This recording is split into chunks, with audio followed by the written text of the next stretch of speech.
Assalamualaikum dan selamat sejahtera.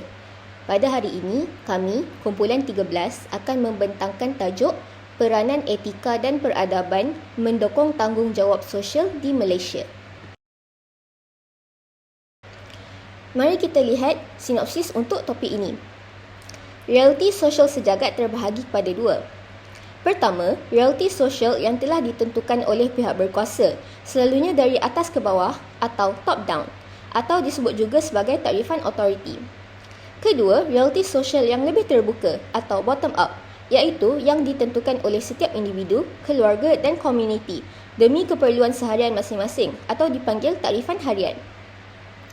Etika dan peradaban mempunyai pengaruh yang besar dalam kedua-dua realiti sosial ini. Misalnya, adat istiadat adalah takrifan autoriti kerana ada peraturan bertulis menentukan susunan istiadat yang perlu dilaksanakan. Tetapi, adat resam ditentukan oleh perilaku kebiasaan seharian atau takrifan harian tanpa apa-apa peraturan bertulis.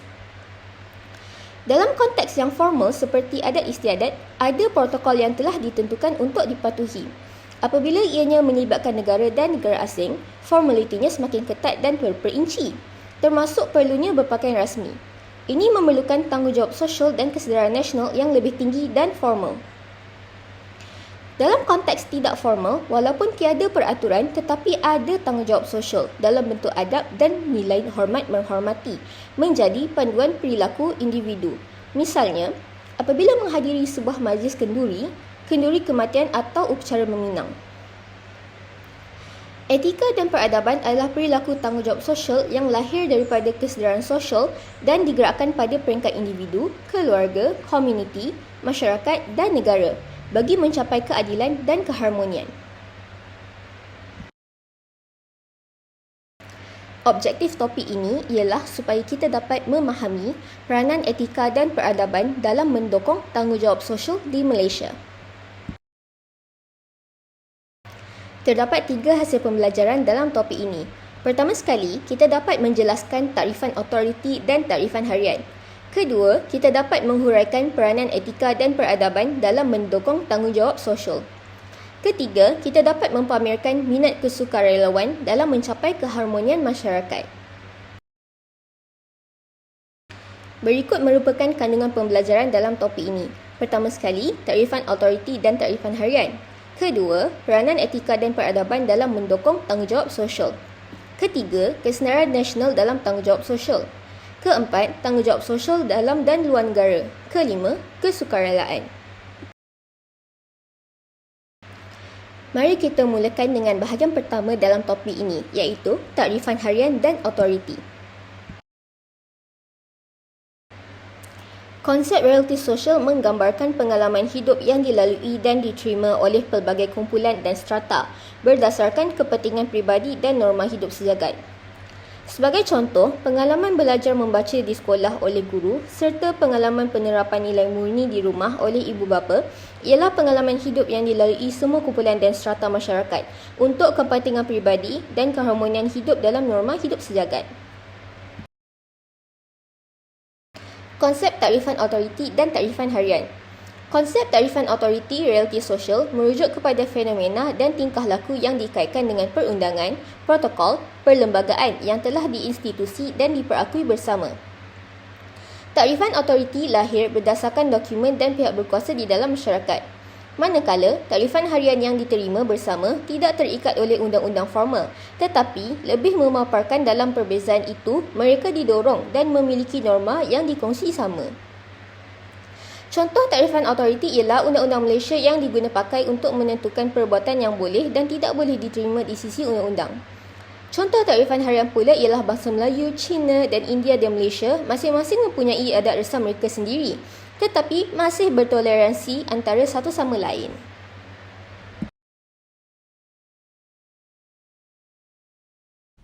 Jadi gambar-gambar ini menerangkan kepada takrifan autoriti, di mana takrifan autoriti ini merujuk kepada fenomena dan tingkah laku yang dikaitkan dengan perundangan, protokol, perlembagaan yang telah diinstitusi dan diperakui bersama.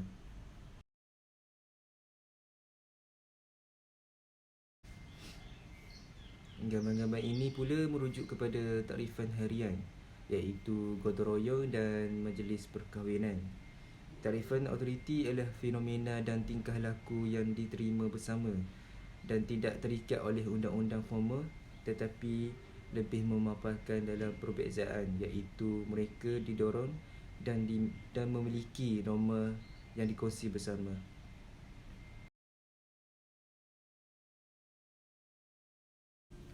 Okey, slide seterusnya menunjukkan bagaimanakah anda menggolongkan kes-kes di bawah sebagai takrifan harian atau autoriti. Jadi, pendapat saya yang pertama iaitu melanggar lampu isyarat berwarna merah. Yang ini ialah takrifan autoriti. Yang kedua, bendera Malaysia jalur gemilang diterbalikkan. Yang ini tergolong dalam takrifan autoriti juga. Yang ketiga, sebuah persatuan Buddhis memberi bantuan kemanusiaan kepada mangsa banjir tanpa mengira etnik dan agama mangsa. Yang ini tergolong kepada takrifan harian. Yang keempat iaitu street wedding dijalankan di atas jalan di kawasan perumahan. Yang ini takrifan harian. Yang kelima, seorang Muslim tidak membeli di kedai tiada sijil halal jakin. Yang ini tergolong kepada takrifan autoriti.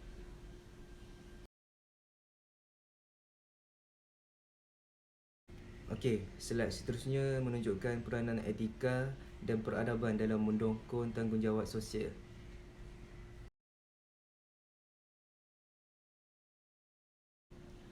Peranan etika dalam tanggungjawab sosial merujuk kepada kepelbagaian etnik dan agama di Malaysia menyebabkan istilah etika, moral, akhlak, adab perlu diguna pakai. Matlamatnya adalah untuk memaparkan tanggungjawab sosial dalam membentuk peradaban acuan Malaysia. Hal ini kerana tanggungjawab sosial sewajarnya berteraskan agama, budaya dan cara hidup masyarakat setempat. Menghayati etika dalam tanggungjawab sosial. Dalam masyarakat pelbagai etnik dan agama di Malaysia, maka istilah-istilah etika, moral, akhlak dan sebagainya diguna pakai untuk memaparkan tanggungjawab seseorang anggota masyarakat lahir dari terus nilai dalam peradaban mereka. Seringkali tanggungjawab sosial berteraskan nilai adalah bersumberkan agama, budaya ataupun falsafah dalam kehidupan yang menjadi pegangan mereka.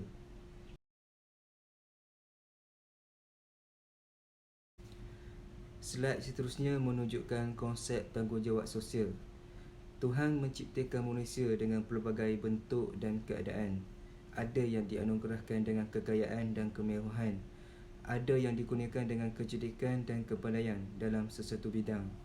Ada juga yang diuji dengan kesusahan dan kesempitan.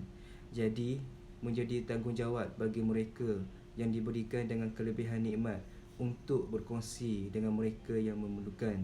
Sebab itu, wujud konsep sedekah, zakat, wakaf, infak, derma dan sumbangan. Hal ini kerana individu yang menghayati dan mendarah daging kebertanggungjawabban sosial dalam dirinya akan sentiasa memerhati, memikir, mengkaji, menganalisis, mencari penyelesaian dan bertindak untuk memastikan keadilan dan kebaikan sentiasa ditegakkan di dalam masyarakat.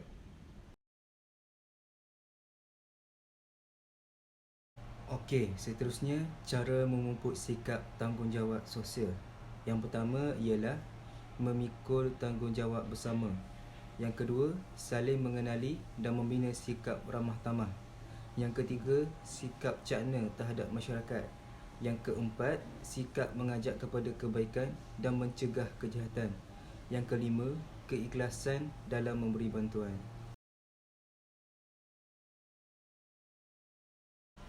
Okey, gambar-gambar ini menerangkan bagaimana untuk kita bertanggungjawab dalam kehidupan sosial, iaitu adil dalam menyalurkan bantuan. Kita tidak boleh melambatkan proses bantuan seperti mana pihak kerajaan lakukan baru-baru ini. Sebaliknya, kita haruslah menjadi seperti NGO-NGO di luar sana. Mereka mempercepatkan proses dan memberi bantuan kepada insan yang memerlukan dan berada dalam kesusahan. Selain itu, kita juga perlu cakna dengan persekitaran seperti mengurangkan aktiviti pembalakan supaya dapat mengelakkan tanah runtuh dan banjir.